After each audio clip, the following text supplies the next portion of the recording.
The High Court has directed DCI boss George Kinoti to obey the orders directing him to surrender to prison authorities after he was sentenced to 4 months in prison for contempt of court. Attorney General Kihara Kariuki, who moved to court seeking suspension of the order in Jimmy Wanjigi's case, argues that the contempt proceedings were brought against the wrong party, as the DCI is not the custodian of civilian firearms and that Wanjigi had failed to disclose to the court that he had been allowed to pick his firearms.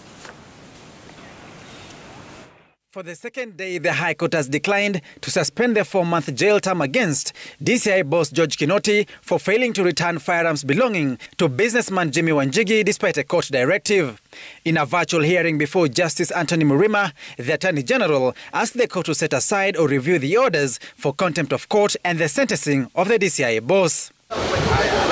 In his application, the Attorney General argued that the charges were preferred against the wrong parties, as the custody of civilian firearms is with the Firearms Licensing Board and that his office had directed the board to release the firearms to Wanjigi after communication from Kinoti. Wanjigi, in his replying affidavit, has refuted the argument by the Attorney General, maintaining that his firearms are in the custody of the DCI boss.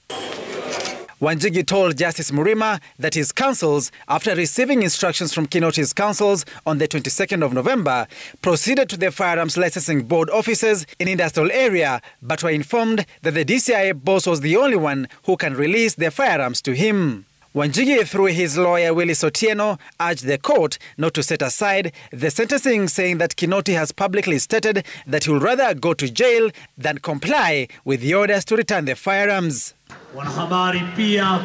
Kinoti, through his lawyer Cecil Miller, maintained that the firearms were not in his custody and argued that Wanjigi failed to disclose to the court that he had been informed by the Attorney General's office to collect the firearms, information which he believes would have guided the court in making the decision which found him culpable. Justice Murima will rule on the application to have the order set aside next week on Monday, but insisted that Kinoti, who is out of the country, must abide by the orders issued by the court to surrender to prison's authorities and start the sentence.